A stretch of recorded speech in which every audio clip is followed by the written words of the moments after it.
Hi friends, welcome back to my channel. ఈరోజు మీకు ఈ సీరియల్లో ఏం జరిగిందో తెలుసుకోవాలి అనుకుంటున్నారా?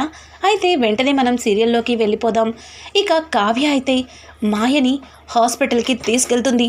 మాయ పరిస్థితిని చూసి కావ్య ఒక్కసారిగా డల్ అయిపోతుంది. ఒక దగ్గర కూర్చుని తనలో తను కుమిలిపోతుంది. ఇంతలో అప్పు అక్కడికి వచ్చి, అక్క ఏంటక్క ఇలా జరిగింది? నిజం చెప్పేలోపే మాయకి ఇలా జరగడం ఏంటి అని చెప్పి ఇక అప్పు మాట్లాడడంతో అప్పు మాటలకి కావ్య ఒక్క మాట కూడా మాట్లాడకుండా అంతే అంతే నా జీవితం నా చేతులారా నేనే నాశనం చేసుకున్నాను అని చెప్పి కావ్య తనలో తను కుమిలిపోతుంది. ఆ మాటలు విన్న అప్పు, అక్క ఏం మాట్లాడుతున్నావే?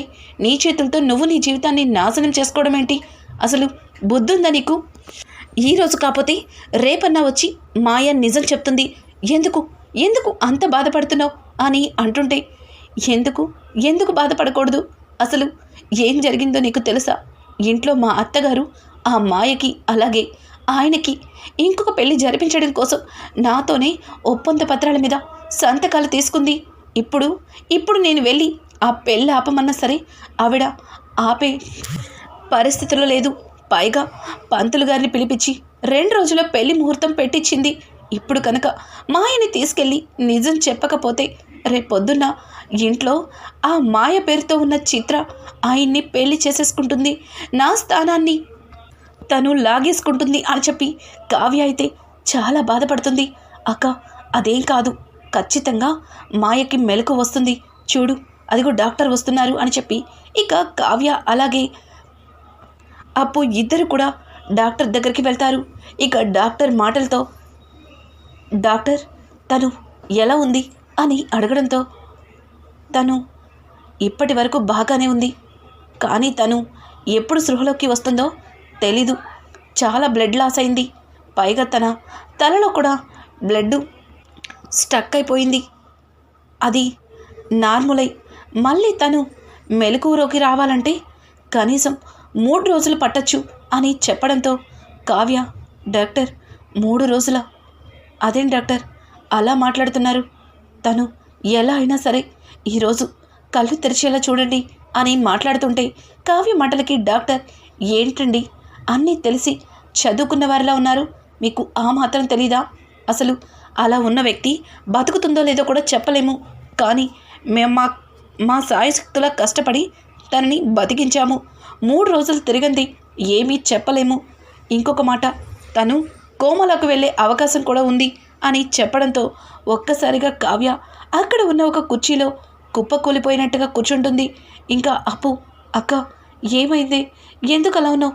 నిన్ను చూస్తుంటే నాకు భయంగా ఉంది అని చెప్పి ఇక కావ్యని చూస్తూ అప్పు మాట్లాడడంతో అప్పు మాటలకి కావ్య, అయిపోయిందే, అంతా అయిపోయింది. ఇన్ని రోజులు నేను నిజాన్ని బయట పెడతాను, నా భర్త ప్రేమని దక్కించుకుంటాను అనుకున్నాను.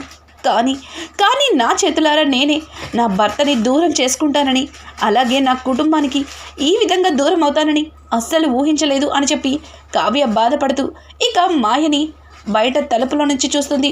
ఇక మాయ బెడ్ పైన పడుకోవడం చూసి, మాయ ఎంత పని చేసావు మాయ, నా జీవితాన్ని సర్వనాశనం చేసావు.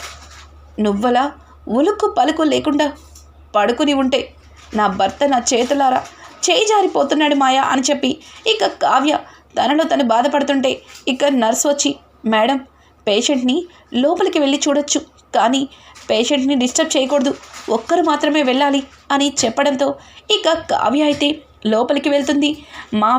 మాయ లేవలేని స్థితిని అలాగే ఉలుకు పలుకు లేని స్థితిని చూసి కావ్య చాలా బాధపడుతుంది.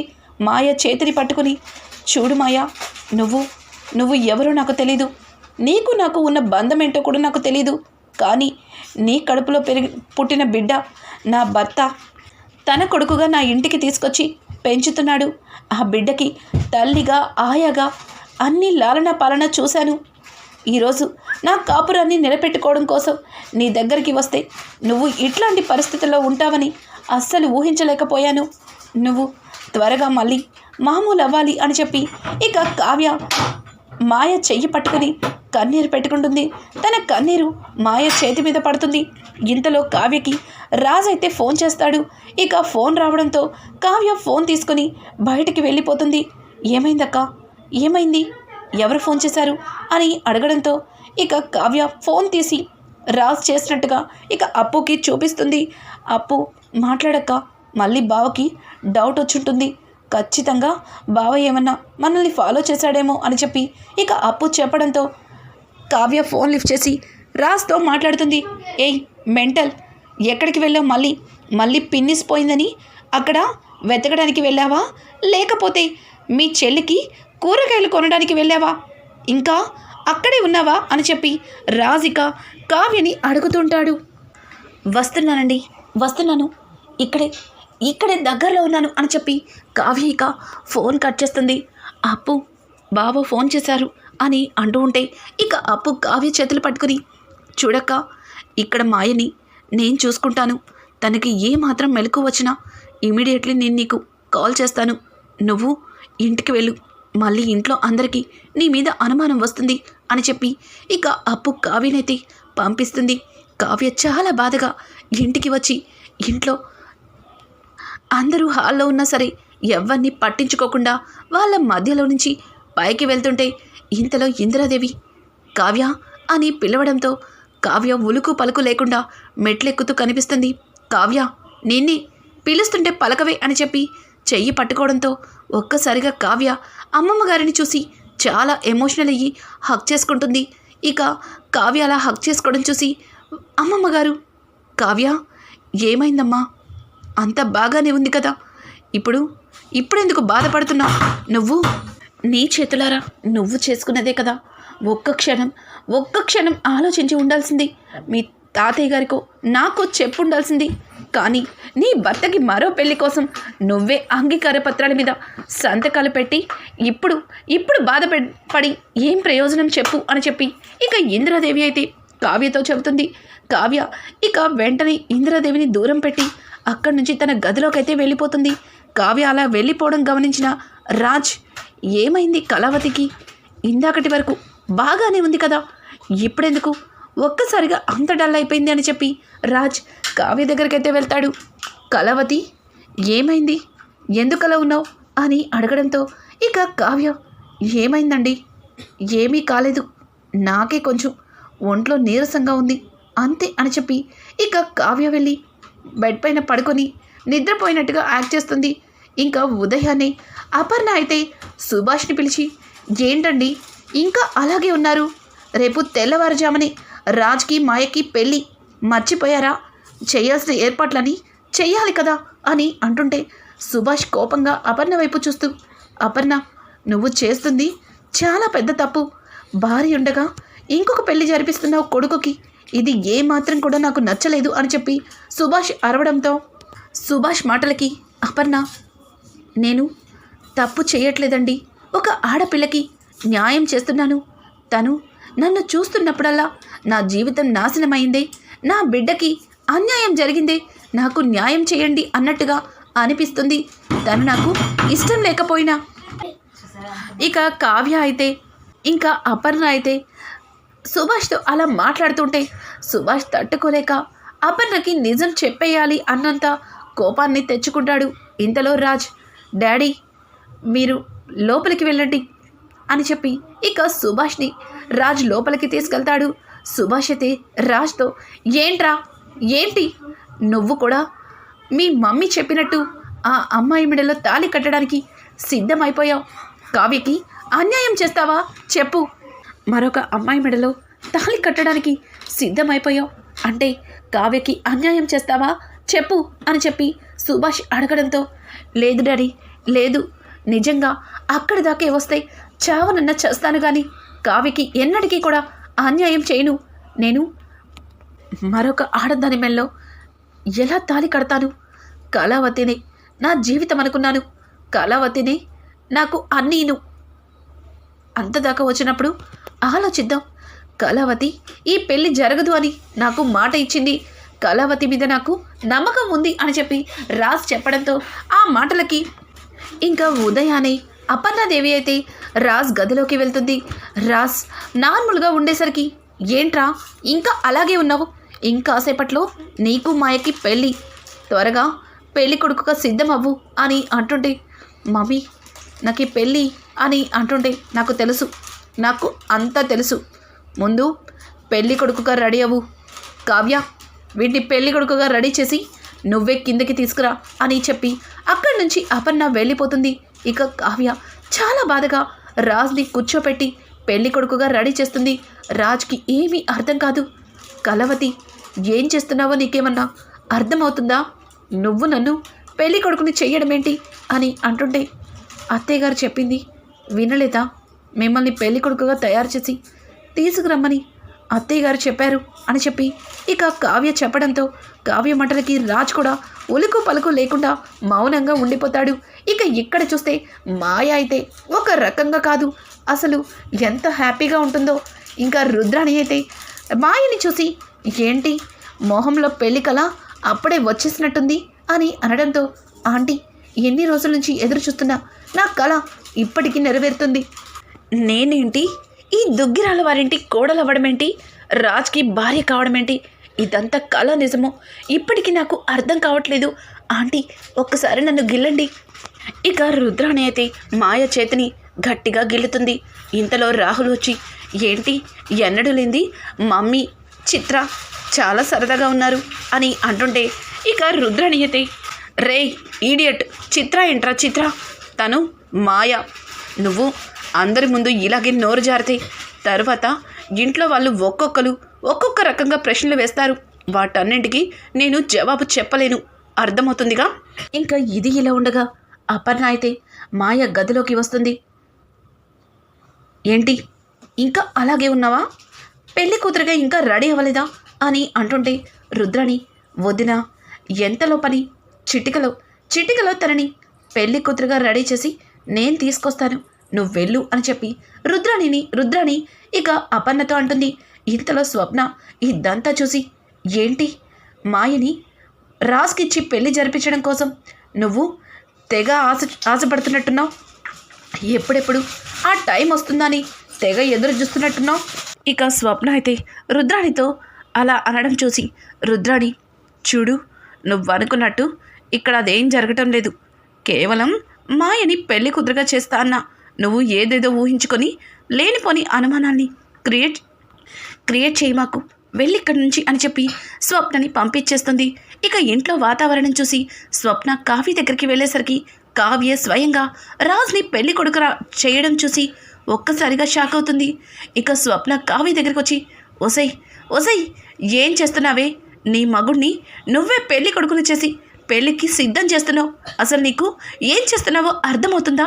నీ జీవితాన్ని నువ్వే నాశనం చేసుకుంటున్నావా?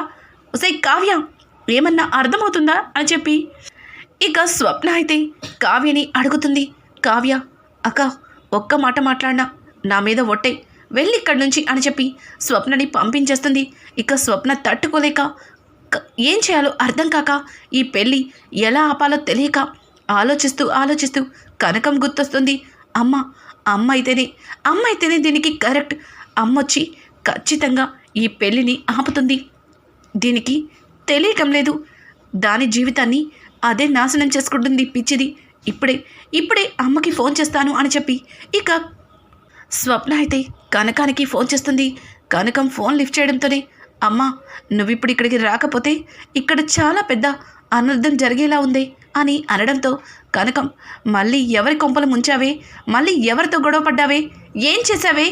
మళ్ళీ ఎవరి దగ్గర నాకు ఏం గెటప్ వేసుకురావాలే అని అడగడంతో, అమ్మా, నువ్వు ఏ గెటప్ వేసుకురావనక్కర్లేదు, అమ్మ గెటప్లోనే రావచ్చు అని అడగడంతో, ఓ, అయితే కనకంగానే రావచ్చా? ఇంతకీ ఏం జరిగింది అని అంటుంటే, ఏం జరుగుతుంది, ఇక్కడ నీ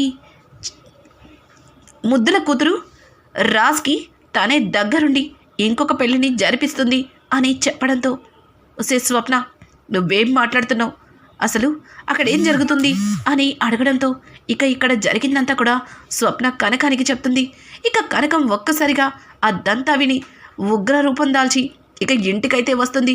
అందరి ముందు నుంచోపెట్టి, పెద్దలారా, ఈ ఇంటి సభ్యులారా, అందరూ రావాలి అని చెప్పి కనకం ఇంటికి మధ్యలో నిలబడి గట్టిగా అరుస్తుంది. ఇక ఇంతలో పెద్ద ఆవిడ అలాగే సీతారామయ్య ఇంకా కుటుంబ సభ్యులందరూ కూడా హాల్లోకి వస్తారు. ఇక కనకమైతే సీతారామయ్య దగ్గరికి వెళ్ళి, అయ్యా, మీరు ఎట్లాంటి పెద్దవారో అందరికీ తెలుసు. మీరెప్పుడు నీతి, నిజాయితీ, న్యాయం అంటూ ఒకటే మాట మీద ఉంటారు. మీలాంటి పెద్దవాళ్ళు ఈ ఇంట్లో ఉండగా నా కూతురి జీవితం నాశనం అయిపోతుంది. నా కూతురు ఉండగానే నా కూతుర్ని పక్కన పెట్టి మరొక ఆడదానికిచ్చి నా అల్లుడికి పెళ్లి జరిపిస్తున్నారు. ఇది న్యాయమేనా అని అడగడంతో ఇక అపర్ణాదేవి అయితే, వాళ్ళని అడిగితే వాళ్ళేం చెప్తారు, నన్ను అడుగు కనకం, నేను చెప్తాను. నీ కూతురే రాజ్కి, అలాగే ఇదిగో ఈ మాయకి పెళ్లి జరిపించడం కోసం ఇదిగో అంగీకార పత్రాల మీద సంతకాలు పెట్టింది అని అంటుంటే, అదేదో తెలివి తక్కువతనంతో పెట్టింది. పెద్దవారు మీరు కూడా ఇలాంటి వాటిని ఎలా ఒప్పుకుంటారు అని అడగడంతో, చూడు, నేనేమి నీ కూతురు జీవితాన్ని నాశనం చేయాలనో, ఈ కుటుంబం నుంచి నీ కూతుర్ని వెలివేయాలనో, అలాగని నా కొడుకుతో నీ కూతుర్ని విడతీయాలనో ఈ నిర్ణయం తీసుకోలేదు. నా కొడుకు చేసిన తప్పు వల్ల ఒక ఆడపిల్ల అన్యాయం అయిపోకూడదని ఇటువంటి నిర్ణయం తీసుకున్నాను. అయినా నీ కూతుర్ని నా కొడుకేమీ ఇష్టపడి పెళ్లి చేసుకోలేదు, తనతో కాపురము చేయటం లేదు. అట్లాంటప్పుడు నీ కూతురు గురించి నేను ఆలోచించడానికి తను ఈ ఇంటి నుంచి ఏమీ వెళ్ళిపోవటం లేదు, అలాగని మా రాజ్తో విడాకులు తీసుకొని లేదు. ఆ మాత్రం అంతా తెలిసిన నువ్వే ఇలా గొడవ చేస్తున్నావు. అయినా నాటకాల అడ్డంలో మీకేమీ కొత్త కాదు కదా. ఇది కూడా అట్లాంటిదే అనుకో. నీ కూతురికి అనుకోకుండా పెళ్లి జరిగిందనుకో, ఎంత డబ్బు కావాలంటే అంత డబ్బిస్తాం. కావ్యకి మరొక పెళ్లి జరిపించండి అని చెప్పి అపర్ణ మాట్లాడుతుంటే, అపర్ణ మాటలకి రాజ్ చాలా కోపం తెచ్చుకొని, మమ్మీ ఏం మాట్లాడుతున్నారు? నేనుండగా కళావతిని మరొక పెళ్లి చేసుకోమంటున్నారు. అసలు మీరు ఏం మాట్లాడుతున్నారో అర్థమవుతుందా అని చెప్పి రాజ్ గట్టిగా మాట్లాడుతుంటే, రాజ్, నువ్వు ఏ రోజైతే ఒక బిడ్డని ఎత్తుకొని ఈ ఇంట్లో అడుగు పెట్టావో ఆ మరుక్షణమే నువ్వు మాట్లాడే అధికారాన్ని కోల్పోయావు. నువ్వు ఒక్క మాట మాట్లాడడానికి కూడా వీల్లేదు. నీ భార్యే కదరా నీకు మరో పెళ్లి చేయడానికి ఒప్పుకుంది. నువ్వెందుకు మాట్లాడుతున్నావు అని చెప్పి అపర్ణ కూడా ఇక గట్టిగా ఇంట్లో ఎవరిని మాట్లాడనివ్వకుండా చేస్తుంది. ఇంతలో సుభాష్ అయితే, చూడు అపర్ణ, నువ్వు చేస్తుంది తప్పు. ఇందులో రాజు ఎటువంటి తప్పు లేదు. వాడు ఎవ్వరిని మోసం చేయలేదు. అసలు వాడు ఆ బిడ్డకి తండ్రే కాదు అని చెప్పి సుభాష్ గట్టిగా అరవడంతో, ఏం మాట్లాడుతున్నారండి మీరు ఇలా మాట్లాడుతున్నారేంటి అని అంటుంటే, ఇంతలో రుద్రని, అన్నయ్య, కొడుకుని కాపాడడం కోసం కొడుకు కోడల్ని విడదీయడం ఇష్టం లేక నువ్వు ఇట్లాంటి నిందలు వేయడం ఏమాత్రం కూడా నచ్చలేదు అని చెప్పి ఇక రుద్రాణి మాట్లాడుతుంటే, ఆ మాటలకి పక్క నుంచి రాజ్ కూడా, అవును, ఆ బిడ్డ నా బిడ్డ కానే కాదు, ఆ బిడ్డకి నాకు ఎటువంటి సంబంధం లేదు అని చెప్పి రాజ్ కూడా గట్టిగా అరుస్తాడు. ఇక పక్క నుంచి మాయ పేరుతో ఉన్న చిత్ర, ఓ ఎలాగో బిడ్డ పుట్టేసింది, నా మీద మోజు పోయింది, ఇక నన్ను పెళ్లి చేసుకోవడం ఎందుకని ఇట్లాంటి నిర్ణయం తీసుకున్నారా? మీ కుటుంబ గౌరవం కోసం ఒక ఆడదాని జీవితాన్ని నాశనం చేస్తారా? సరే, నా బిడ్డని నాకు ఇచ్చేయండి, నేను ఇక్కడి నుంచి వెళ్ళిపోతాను, మీకెవ్వరికీ కనిపించకుండా దూరంగా వెళ్ళిపోతాను అని చెప్పి ఇక బాబుని ఎత్తుకుంటే, ఇంతలో అసలు మాయ ఇంట్లోకి అడుగు పెడుతుంది. ఎవరి బిడ్డని ఎవరు తీసుకెళ్తారు అని చెప్పి మాయ గట్టిగా మాట్లాడడంతో ఒక్కసారిగా అందరూ కూడా గుమ్మం వైపుకు చూస్తారు. ఇక దెబ్బలతో ఇంట్లో అడుగుపెట్టిన మాయని చూసి రుద్రాణి ఒక్కసారిగా షాక్ అవుతుంది. ఒక అడుగైతే వెనక్కి వేస్తుంది. ఇక మాయ అన్న సంగతి తెలియక, చిత్ర, ఎవరు నువ్వు? నా బిడ్డని నేను తీసుకెళ్తుంటే ఎందుకు అడ్డుపడుతున్నావు అని అంటుంటే, ఇక మాయ వచ్చి చిత్ర చెంప పగలగొడుతుంది. పిచ్చి వేషాలు వేస్తున్నావా? ఈ బిడ్డ నా బిడ్డని నువ్వు తీసుకెళ్ళడం ఏంటి? ఎవరితేవే నువ్వు అని చెప్పి ఇక మాయ అయితే చిత్రని నిలదీస్తుంది. ఇంతలో రుద్రాణి, ఏయ్, ఎవరు నువ్వు? తల్లి దగ్గర నుంచి బిడ్డని తీసుకుంటున్నావు, అసలు నిన్నెవరు తీసుకొచ్చారు అని చెప్పి రుద్రాణి భయపడుతూ మాట్లాడుతుంది. ఇంతలో అప్పు లోపలికి వచ్చి, రుద్రాణి గారు, నేనే తీసుకొచ్చాను, ఏంటిప్పుడు? తన బిడ్డ కోసం వచ్చింది, మీరెందుకు కంగారు పడుతున్నారు అని చెప్పి ఇక అప్పు మాట్లాడుతుంటే, అప్పు మాటలకి స్వప్న, మా అత్తగారు నోటితో చెప్తే ఊరుకోదు, మా అత్తగారికి చెయ్యి వాటం చూపించాలి అని చెప్పి స్వప్న దగ్గరికి వెళ్ళి ఇక రుద్రాణిని వెనక్కి లాక్కొచ్చి, చూడు ఇది వాళ్ళ కుటుంబ సమస్య, నువ్వు మాట్లాడడానికి వీల్లేదు. అయినా నిన్ను మొదటి నుంచి గమనిస్తున్నాను, ఈ మాయని సపోర్ట్ చేస్తూనే వస్తున్నావు. నాకు నీ మీదే అనుమానంగా ఉంది. కొంప తీసి ఈ మాయ నీ మనిషి కాదు కదా అని చెప్పి ఇక స్వప్న మాట్లాడుతుంటే స్వప్న మాటలకి రుద్రాణి, అమ్మోయ్ నేనేం మాట్లాడినా ఇది నిజాన్ని బయటికి లాగేలా ఉంది, నేను సైలెంట్గా ఉంటే మంచిది అన్నట్టుగా ఇక రుద్రాణి సైలెంట్ అయిపోతుంది. ఇంకా అపర్ణ అయితే మాయని చూసి, ఎవరమ్మా నువ్వు? తల్లి దగ్గర నుంచి బిడ్డని తీసుకుంటున్నావు, పైగా ఆ బిడ్డ నీ బిడ్డ అంటున్నావు, నిన్నింతకు ముందు ఎన్నడూ చూడలేదు అని చెప్పి అపర్ణ అంటుంటే ఇక రాజ్, మాయ తానే ఆ బిడ్డకి తల్లి అని చెప్పడంతో ఒక్కసారిగా అందరూ షాక్ అయిపోతారు. ఇక ధాన్యలక్ష్మి అయితే, మరి ఈ అమ్మాయి ఎవరు? మాయ అని ఈ ఇంట్లోకి ఎందుకు వచ్చింది? ఈ అమ్మాయిని కావ్య ఎందుకు మాయ అని చెప్పి తీసుకొచ్చింది అని అడగడంతో ఇక వెంటనే రుద్రాణి, ఇంకా అర్థం కాలేదా ధాన్యలక్ష్మి? ఎంతైనా అది కనకం ఫ్యామిలీ.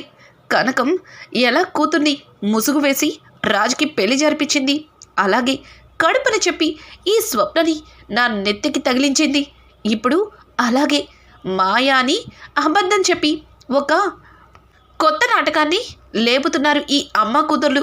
అందుకే ముందుగా ప్లాన్ చేసుకుని ముందు కనకం వచ్చింది, కనకం తర్వాత ఇదిగో ఈ కట్లతో ఈ అమ్మాయి వచ్చింది, తర్వాత అదిగో ఆ మగరాయుడు వచ్చింది. ఇప్పుడు అర్థమైందా వదినా ఈ పెళ్ళి ఆపడానికి వీళ్ళు చేస్తున్న ప్లాన్స్ అని చెప్పి ఇక రుద్రాణి మాట్లాడటంతో రుద్రాణి మాటలకి అపర్ణ, ఆపండి గొడవ. నువ్వు మాయవైతే మరి తినెవరు? తిను మాయ అయితే నువ్వెవరు? అసలు మీ ఇద్దరిలో ఎవరు నిజమైన మాయ? ఈ బిడ్డకి ఎవరు నిజమైన తల్లి? అసలు తండ్రి నా భర్త కానప్పుడు మరి ఈ బిడ్డకి తండ్రి ఎవరు అని చెప్పి ఇక అపర్ణ వాళ్ళని అడుగుతూ ఉంటుంది. ఇంతలో అప్పు కొన్ని ఫొటోస్ని అలాగే ఒక వీడియోని అపర్ణాదేవికి చూపిస్తుంది. వీడియో చూసిన అపర్ణాదేవి ఎటువంటి నిర్ణయం తీసుకుంటుంది? అసలు ఆ వీడియోలో ఏం సాక్ష్యం దొరికింది అప్పుకి? ఇక అలాగే చిత్రాని తీసుకొచ్చి మాయా అని చెప్పి నాటకమాడిన రుద్రానికి ఎటువంటి గతి పడుతుంది? ఇప్పటి నుంచైనా రాజ్ కావ్యని ప్రేమించడం మొదలు పెడతాడా? అసలు ఏం జరుగుతుంది? రానున్న ఎపిసోడ్స్ అయితే మరింత ఇంట్రెస్టింగ్గా మారిపోతున్నాయి. ఈ వీడియో మీకు నచ్చినట్టయితే లైక్ చేసి సబ్స్క్రైబ్ చేసుకోవడం మాత్రం మర్చిపోకండి. Thanks for watching. Hi friends, welcome.